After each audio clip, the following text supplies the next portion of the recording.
ಬೆಳಗ್ಗೆ ಒಂದು press meet, ಸಾಯಂಕಾಲಕ್ಕೆ ಒಂದು ಪ್ರೆಸ್ ಮೀಟ್ ಆಗ್ತಾ ಇದೆ ನನಗೆ. ಮೊದಲೇದಾಗಿ Bima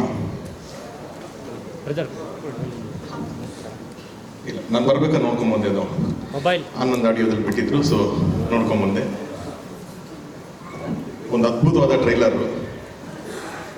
Vijay as a friend ಆಗಿರಲಿ, ಆ್ಯಕ್ಟರ್ ಆಗಿರಲಿ ಅಥವಾ ಡೈರೆಕ್ಟರ್ ಆಗಿರಲಿ, ಎಲ್ಲಾದ್ರಲ್ಲೂ ಅವನು ನಂಬಿರೋದು ಒಂದೇ, ಶ್ರಮ, ಹಾರ್ಡ್ ವರ್ಕ್. ಅದು ಬಿಟ್ಟು ಇನ್ಯಾವುದೂ ಅವನು ನಂಬಿದ್ದು ನಾನು ನೋಡೇ ಇಲ್ಲ. ಎಲ್ಲರೂ ಯೂಶಲ್ಲಾಗಿ ಒಂದು ಒಳ್ಳೆ ಶಿಲೆ ಆಗಬೇಕು ಅಂತಂದರೆ ಇನ್ನೊಬ್ರು ಯಾರೋ ಕೆತ್ತನೆ ಮಾಡ್ತಾರೆ. ಬಹುಶಃ ಅವನೇ ಈಗ ಸ್ವಲ್ಪ ಕೆತ್ತನೆ ಮಾಡ್ಕೊಂಡು ಒಂದು ಶಿಲೆಯಾಗಿ ನಿಂತ್ಕೊಂಡ್ಬಿಟ್ಟ ಅಂತ ಅನ್ಸುತ್ತೆ ನನಗೆ.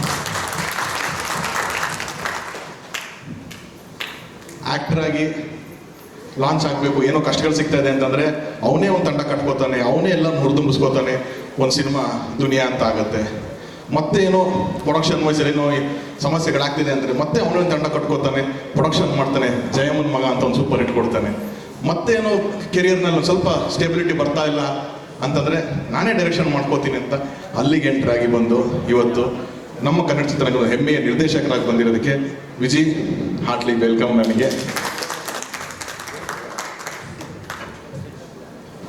ನಾನು ವಿಜಯ್ ಅದೇ ನಾವು ಸ್ಟಾರ್ಟಿಂಗ್ ನಾನು ಆ್ಯಕ್ಟರ್ ಆಗಿರಬೇಕು ಅಂತಂದಾಗ ನನ್ನೊಂದು ಫಿಲಮ್ ವಿದ್ಯಾರ್ಥಿ ಅಂತ ರಿಲೀಸು, ವಿಜಯ್ದು ದುನಿಯಾ ಸೇಮ್ ಟೈಮ್ ರಿಲೀಸ್. ನಾನು February 3rd ರಿಲೀಸ್ ಆಯಿತು, February 18th 19th ವಿಜಯ್ದು ದುನಿಯಾ ಸೇಮ್ ಇಯರ್. ಸೊ ಸಿಕ್ಕಿದಾಗೆಲ್ಲ ನಾವು ಮಾತಾಡ್ಕೋತಿದ್ವಿ, ಮಗ ನನ್ನ ಪಿಕ್ಚರ್ ನಿನ್ನ ಪಿಕ್ಚರ್ ಆಪೋಸಿಟ್ ಬರಬಾರ್ದು, ಇಬ್ಬರದು ಫಸ್ಟ್ ಪಿಕ್ಚರ್ ಅದು ಬರಬಾರ್ದು ಅಂತ ಮಾತಾಡ್ಕೋತಿದ್ವಿ. ಕಾಂಪಿಟೇಷನ್ ಅಂತ, ಮಗ ಆ್ಯಕ್ಟರ್ ಕಾಂಪಿಟೇಷನ್ ಅಂತ ನಾನು ಹಿಂಗೋ ಹೋಗ್ಬಿಟ್ಟೆ, ಡೈರೆಕ್ಷನ್ ಕಾಂಪಿಟೇಷನ್ಗೂ ಬರ್ತೀಯಲ್ಲ ನೀನು. ಆ್ಯಂಡ್ ಇವಾಗ ಟ್ರೈಲರ್ ನೋಡಿದೆ. ನಾನು ನಿನ್ನೆ ವಿಜಯ್ ಜೊತೆ ಮಾತಾಡ್ಬೇಕಾರಂದೆ, ವಿಜಯ್ ಇಲ್ಲ ಮಗ ತುಂಬ ಸಿಂಪಲ್ ಒಂದು ಪಿಕ್ಚರ್ ಮಾಡಿದ್ದೀನಿ ಅಂತ. ಅಪ್ಪ ನೀನು ಸಿಂಪಲ್ ಅಂತಂದರೆ ಭಯ ಆಗಕ್ಕೆ ಶುರು ಆಗುತ್ತೆ ನಮಗೆ. ಇಲ್ಲೆಲ್ಲ ನಾವು ಬಾಂಬೆಯಿಂದ, ತೆಲುಗುವಿಂದ, ತಮಿಳಿಂದ ಎಲ್ಲ ವಿಲನ್ಸು ಹಿಂಗಿರ್ಬೇಕಂತೆಲ್ಲ ಕರ್ಕೊಂಡ್ಬರ್ತೀವಿ.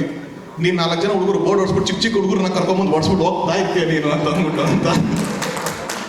ಏನು ಬೇಡ ನಿನಗೆ, ನಿಮ್ಮ ಹುಡುಗರು ನೋಡಿದ್ರೆ ಭಯ ಆಗಕ್ಕೆ ಶುರು ಆಗುತ್ತೆ. ಆ ರೇಂಜ್ ಕಂಟೆಂಟ್ ಇಟ್ಕೊಂಡು ಸಿನಿಮಾ ಮಾಡಿದೀಯ ಮಗ ಅಂತ. ಯಾಕಂದ್ರೆ ಅದ್ರದ್ದೊಂದು ಗ್ರಿಪ್ಪು ವಿಜಯ್ ಭಾಳ ಚೆನ್ನಾಗಿ ಸಿಕ್ಕಿದೆ.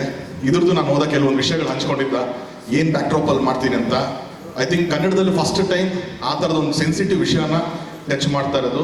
ಸೊ ಈ ಸಿನಿಮಾ ಕಾಂಟೆಂಟ್ ವೈಸಲ್ಲಿ ನನಗೆ ಗೊತ್ತು ಎಷ್ಟು ಸ್ಟ್ರಾಂಗ್ ಇದೆ ಅಂತ ಅಂದ್ಬಿಟ್ಟು ಅದಕ್ಕಾಗಿ ಈ ಸಿನಿಮಾ ನೋಡಬೇಕು. ಇನ್ನೊಂದು, ಇವತ್ತು ಕನ್ನಡ ಚಿತ್ರರಂಗ ಈ ಒಂದು ವೆರಿ ವೆರಿ ಲೋ ಸ್ಟೇಜಲ್ಲಿ ಇರಬೇಕಾದ್ರೆ ಐ ಥಿಂಕ್ ಹೆಂಗೆ ನಮಗೆ ಲಾಸ್ಟ್ ಇಯರ್ 2023 ಎಂಡಲ್ಲಿ ಬರ್ಬೇಕಾದ್ರೆ, ಕಾಟೇರ ಬರ್ಬೇಕಾದ್ರೆ ಸೇಮ್ ಫೀಲಿಂಗ್ ಇತ್ತು ನಮಗೆ. ಅಯ್ಯೋ ಈ ವರ್ಷ ಏನು ಅಂಥದ್ದು ಆಗ್ತಿಲ್ವಲ್ಲ, ಕಾಟೇರ ಬಂದು ಒಂದು ಕಿಕ್ ಕೊಡುತ್ತೇನೋ ಅಂತ ಆ ನಂಬಿಕೆ ಮೇಲೆ ರಿಲೀಸ್ ಮಾಡಿದ್ದು. ಸೇಮ್ ನನಗೆ ಫೀಲಿಂಗ್ ಬರ್ತಾ ಇರೋದು ಈಗ ಈ ಭೀಮಾ ನೋಡ್ಬೇಕಾದ್ರೆ.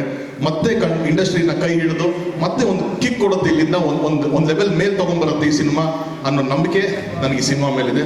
ಖಂಡಿತವಾಗ್ಲೂ ಕನ್ನಡ ಚಿತ್ರರಂಗದ ಇವತ್ತಿನ ನಮ್ಮ ಒಂದು ಚಿಕ್ಕ ಏನು ಸಂಕಷ್ಟದ ಸ್ಥಿತಿಲಿದ್ದೀವಿ, ಅದರಿಂದ ಪಾರಾಗಬೇಕು ಅಂದರೆ ಈ ಸಿನಿಮಾ ಎಸ್ಪೆಷಲಿ ತುಂಬ ಚೆನ್ನಾಗಾಗಬೇಕು. ಯಾಕಂದರೆ ಇದು ಒಂದು ಓಪನಿಂಗ್ ಬ್ಯಾಟ್ಸ್ಮನ್ ಥರ. ಇದು ಒಂದು 5-6 overs ಚೆನ್ನಾಗಿ ಹೊಡೆದ್ರೆ ಮಿಕ್ಕಿದ ಬ್ಯಾಟ್ಸ್ಮನ್ಸ್ ಅಲ್ಲಿಂದ ಗಣೇಶ್ ಪಿಕ್ಚರ್ ಇದೆ, ಇನ್ನು ಧ್ರುವ ಅವ್ರ ಪಿಕ್ಚರ್, ಎಲ್ಲ ಪಿಕ್ಚರ್ಗೂ ಈಸಿ ಆಗ್ತಾ ಹೋಗುತ್ತೆ. ಆರಾಮಾಗಿ ಮ್ಯಾಚ್ ಗೆಲ್ಬೋದು ನಾವು ಈ ವರ್ಷ 2024 ಆರಾಮಾಗಿ ಗೆಲ್ಬೋದು. So Vijay, all the very best. And ನನ್ನ ಕಡೆಯಿಂದ ಪ್ರೊಡಕ್ಷನ್ನಲ್ಲಿರುವಂಥ Jagadish sir and Krishna sir, ಒಂದು ಅದ್ಭುತವಾದ team. So thank you very much. ಒಳ್ಳೆಯದಾಗಲಿ ಎಲ್ಲರಿಗೂ. ನಾನು ವಿಜಯ್ನ ಒಂದು ವಾರ 10 ದಿವಸದಿಂದ ಫಾಲೋ ಅಪ್ ಮಾಡ್ತಾ ಇದ್ದೀನಿ. ಮಗ ಏನೋ ಇನ್ವಿಟೇಷನ್ ಕೊಡಬೇಕು ಅನ್ನೋ ಬರ್ತೀನಿ ಅಂತಂದರೆ ಪ್ರಮೋಷನ್ ಅಲ್ಲಿ ಇಲ್ಲಿ ಬಿಸಿ ಅಂತ. ಕೊನೆಗೆ ಲಾಸ್ಟ್ ಹಂಗೆ ಅಗ್ರಿಮೆಂಟ್ ಆಗಿದ್ದು, ನೀನು ಬಾ ಸ್ಟೇಜಿಗೆ ಬಂದ್ರೆ ಇಸ್ಕೊಳ್ಳೋದು ನಾನು ಅಂತ ಅಂದ್ಬಿಟ್ಟು ಅಂತ. ಕೊಡಪ್ಪ, ನನ್ನ ಮದುವೆ 10ನೇ ತಾರೀಕು 11ನೇ ತಾರೀಕು ಮಿಸ್ ಮಾಡದೆ ಬರಬೇಕು ಮಗ. ರಿಲೀಸ್ ದಿನ ಬರ್ತಾ ಇಲ್ಲ ಮಗ.